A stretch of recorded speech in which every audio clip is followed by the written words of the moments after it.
We are back with another episode of the IKONICFOX podcast. What's up, guys? We have a really interesting topic today. This is something we always talk about, but we've never put it out there. We never really talked about it publicly, and it's something we've been doing from the beginning with IKONICFOX, but it's basically this philosophy of position, don't pitch.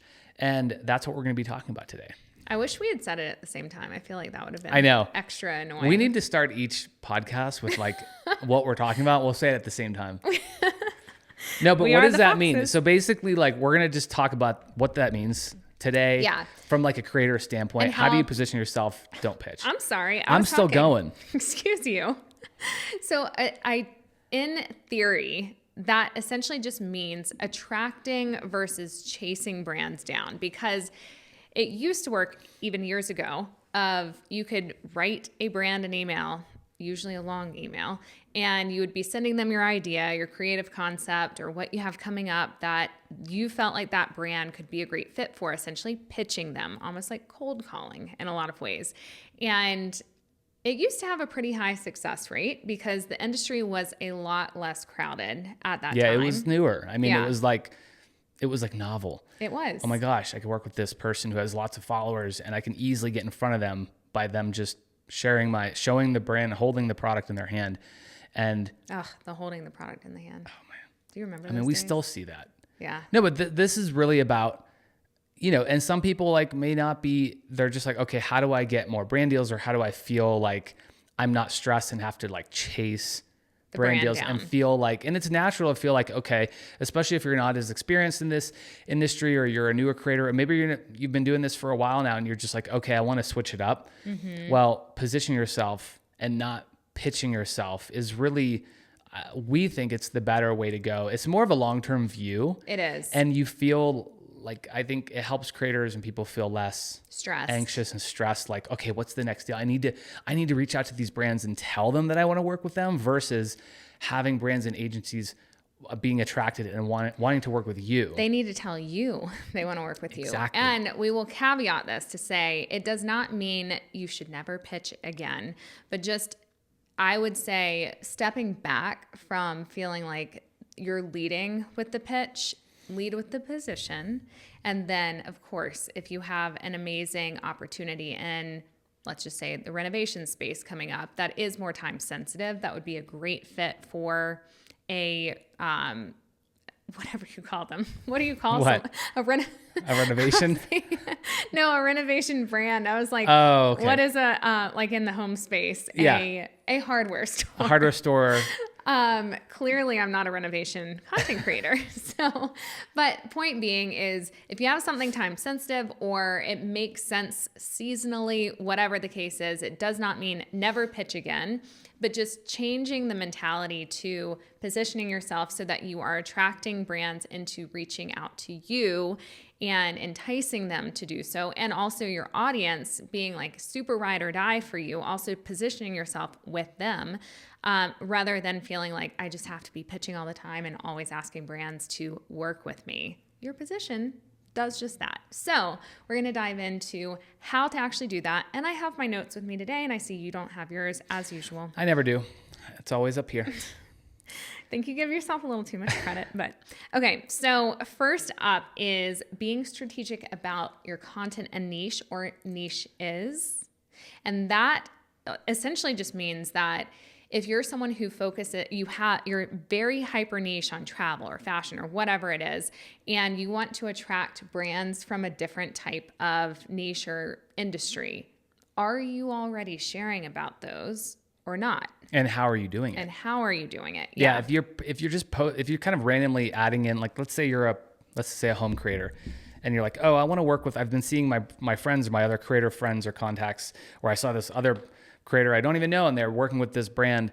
I want to work with that food. Maybe it's a food and beverage brand. I want to work with them. How do I do? I'm going to reach out to them and pitch them and tell them, I want to work with you guys. Here's an idea. However, the thing is, the likelihood of them having a campaign, having the budget, being the right time, and you being the right creator that they want to work with is such a low likelihood. We did there we say go. it at the same time. Okay. The problem with that is, that's the problem with pitching now, is these these brands and agencies are planning so far ahead that who knows, it's such a low success rate that you're going to find the right brand at the right time and pitch them these ideas. So with that, it's really about making sure that you're incorporating that category into your content in a more consistent way. Because if you're posting 10 posts that have nothing to do with the brand or category that you want to work with, but then you're hoping that you can work with them, well, when that brand or agency hits your page, maybe they just randomly find you, or they're kind of scrolling through and they see you and they're like, oh man, this person would be perfect. However, it doesn't look like they do it enough even. Right. Or again, it goes back to, you've tried to pitch them or reach out with that idea and they do hit your page and they're like, but I don't see any of at all, XYZ products in here or brands in here. So why would that make sense for me to spend my money as the brand or the ad agency looking at this when they have a million other creators to choose from who are doing that? So that's also something to just keep in mind, is the strategy behind the niche or niches that you're sharing. And that does not mean that being hyper niche versus a little bit more broad, one's better than the other, but it's just important to know that if you want to work with different types of brands in different categories, then you need to be incorporating that into your content style. And if you want to be very hyper focused on a certain category, then that really needs to be what you're sharing about. So ultimately it goes back to, again, the strategy. Yeah, I'll even add to that. Like, we know a lot of creators get started very focused, like they kind of niche down and they become known as that. And that's how you grow. It's an easier way to grow. If you're so broad when you're starting out, it's harder to grow and get a following because you're not known for anything. You're not really known for anything. But then on the flip side, where we're saying, okay, if you get to the point where you're like, okay, I want to start incorporating a little bit more than just, let's say you're just a food creator and that's what you're known for, but you're like, oh, I want to show like more of my home, or I want to show more of a little bit of skincare or health and wellness. Then we are rhyming today. Then you do need to find some ways to be strategic about, okay, how do I start incorporating that and like kind of niching out beyond just your specific category that you're known for. Right. Because I do think it's easier for more lifestyle type of creators who are known for a little bit more of like their just lifestyle, and people find that maybe their personality is really amazing and they have a really interesting just sort of like character about them in life, that they're not known for this like one very specific thing.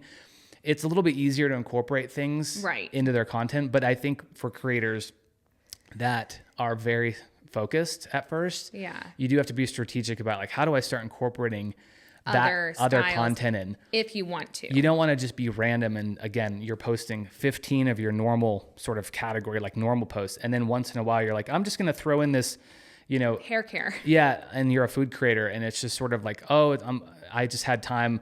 I just did this really quickly and added it. That's not going to like attract the brands the right way. Because again, it's not positioning yourself consistently in that. So ways to do that, in our opinion, would be a series to start, so it doesn't feel so random. That's a great way. Yeah. Yes. And it feels more intentional, and especially if it's something that's super off base to your community, like again, food, and then you're sharing like beauty and hair care or something, then incorporate it into a series so that, one, you hold yourself accountable, and two, your community feels like, okay, they're doing this with a specific intent, and then they can start getting used to or even looking forward to that series. And then that, again, opens you up to these new opportunities with brands who then start to see that more consistently in your content, also seeing how your audience is reacting to it. So it's important to be also intentional around how you're starting to pepper those things in if you are really niche. But going into kind of next phase is being sure that you're not just posting to get a brand deal, because there is so much noise out there, and audiences see through the creators who are just posting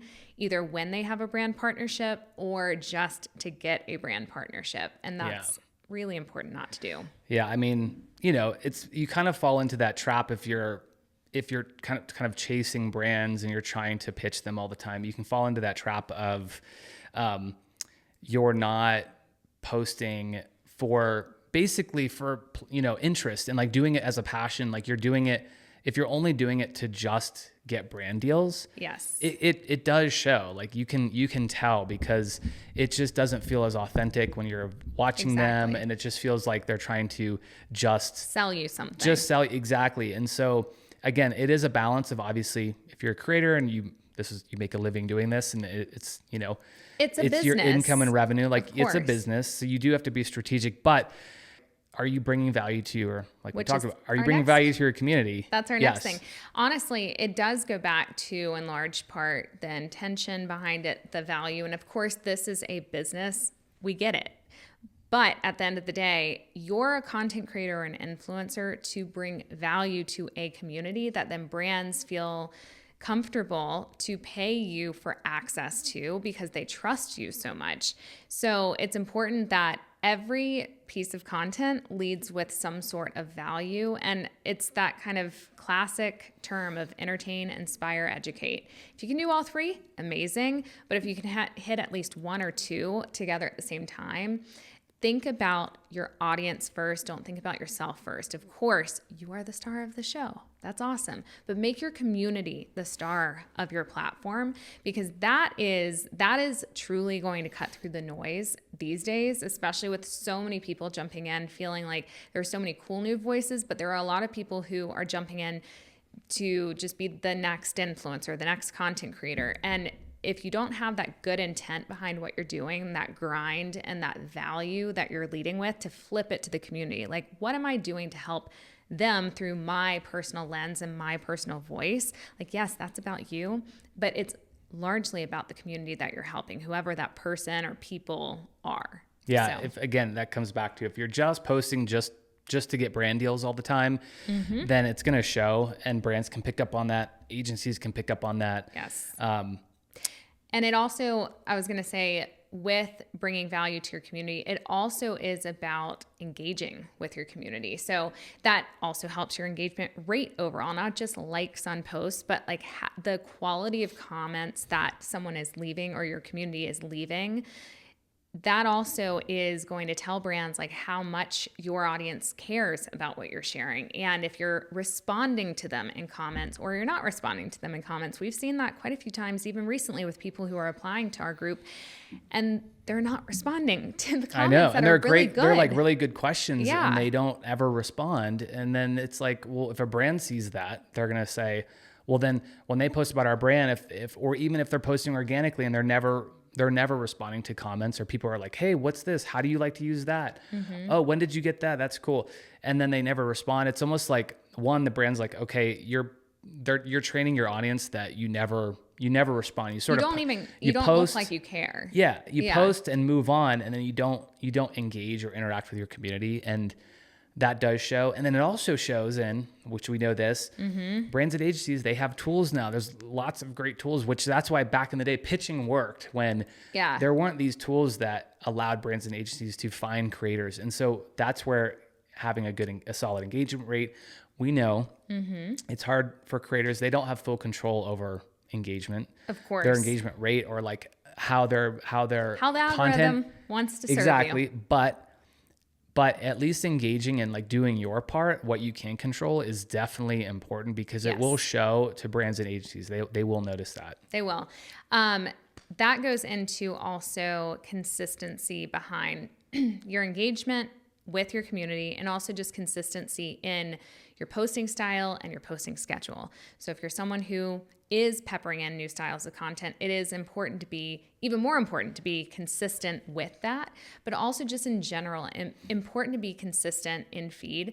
And also, we think it's important, at least even on Instagram specifically, being consistent on stories, because that's a great spot to be able to showcase your personality. So if a brand or agency does happen to hit your page and does happen to double click in to your content, and also you're sharing stories, they can also see more about who you are, your personality. That's a great way to shine in that regard. But just being consistent in feed. We've had some people recently applying to our group, and they're sharing like twice a month. And I'm like, what else are you, I mean, not what else are you doing, but there's always going to be someone grinding harder than you. And this space is only getting more and more noisy. So it's important to be like hey, I'm hungrier than that other person over there. And I'm showing that through my intent with my community, my excitement for my content, the excitement for the brand partners,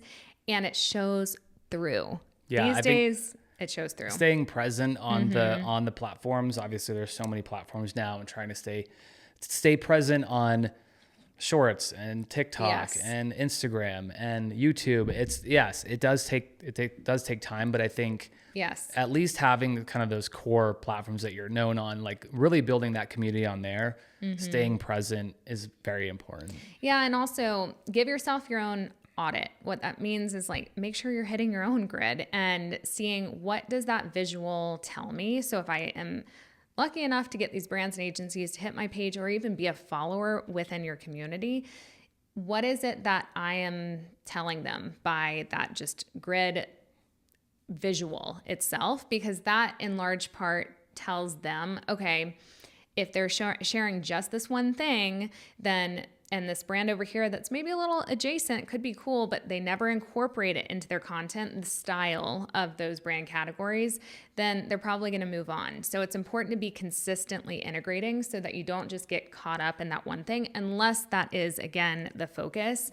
And that's cool too. So make sure that you're just auditing and making sure it all looks right for what you're trying to attract. I'd say especially for creators who have a very specific niche, it's a little bit more, you have to be a little bit more strategic and kind of aware of your grid or like your content in general that you're posting.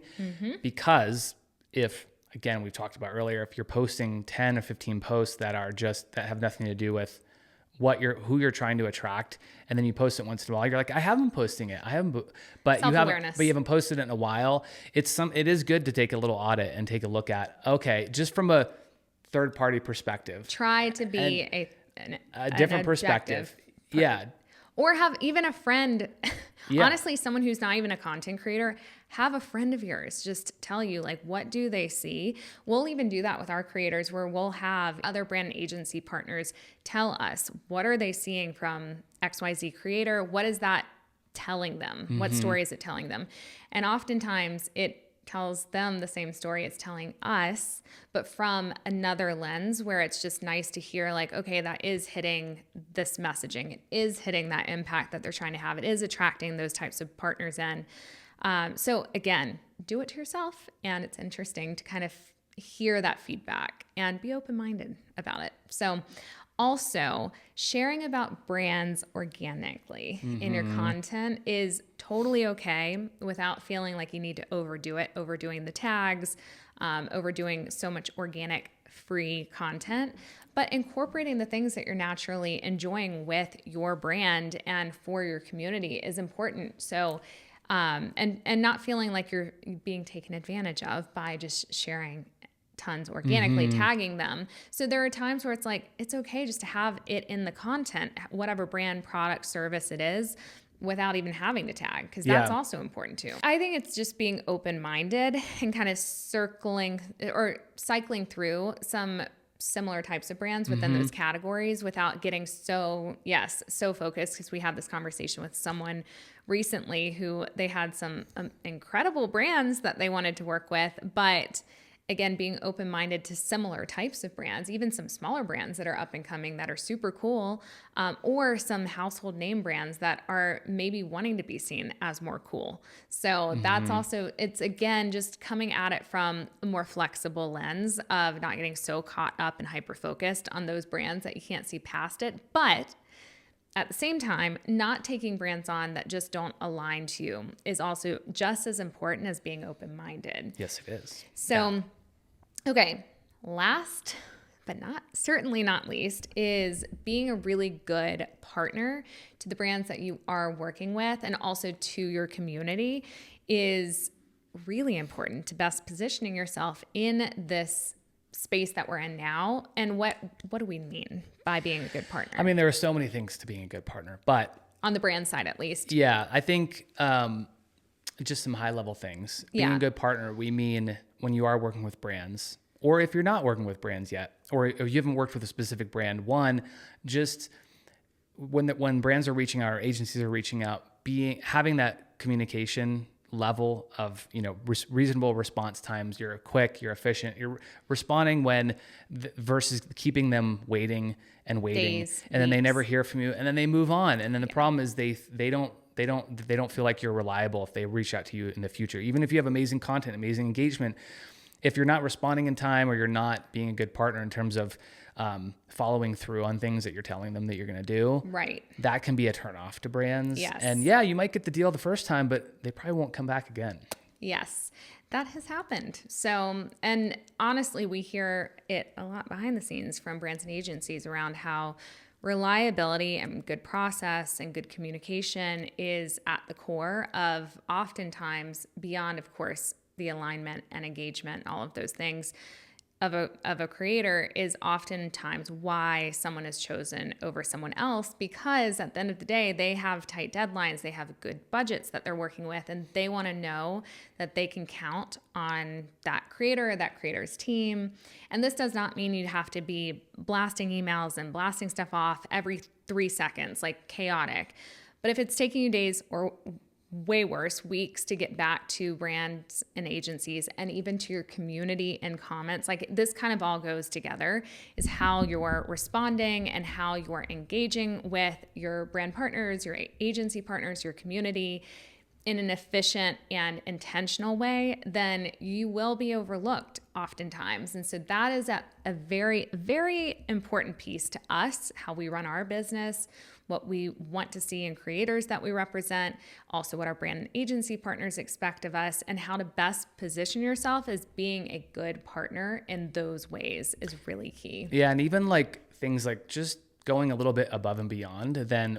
Yes. Versus doing the bare minimum. So when you are working with a brand, position yourself for future opportunities and campaigns with them again, versus doing the bare minimum, posting, and then moving on and trying to pitch another brand and kind of, again, getting in that cycle where looking at it long term. Like, you don't want to devalue yourself. Creators don't need to be, if they ask for 3 to 5 images as part of a package or a campaign that you're doing, maybe 7 to 8. Yes, give them a little bit more. Yeah. If you do the very bare minimum, then again, it kind of shows to them like, okay, not sure if we're going to work with them again. Yeah, they were good this time, but it just kind of leaves that part of the experience working with that creator, and they might not be super excited, and like you might not be at the top of the list next time because they're like, they always do the kind of the bare minimum. They never show our brand organically, even before or after the campaign. That's another way to really be a good partners. Right. Showing the brand, using the brand in real life and posting organically about it. Well, and also your community is going to trust you more. Again, it's positioning yourself with them too, where you're sharing that brand organically in your content before or after. And then they're like, oh, well, they must love that brand, because then when they do see the ad, they're like, oh, I've been used to seeing this, or I know that they tend to use these types of products. So it makes total sense to them. And it also shows the brand or the ad agency that you really genuinely care about providing that trust, building that trust with your community and going above and beyond. And again, if you're not doing it, someone else likely is. So it's that balance of making sure that you're not getting taken advantage of, but at the same time, putting in the work and providing that really good service from start to finish. So we are going to wrap up. Hopefully you guys got value from that. Be sure to shoot us a DM over at IKONICFOX if you have any questions on this episode or anything that you want to see, and we will see you in the next episode. See you guys.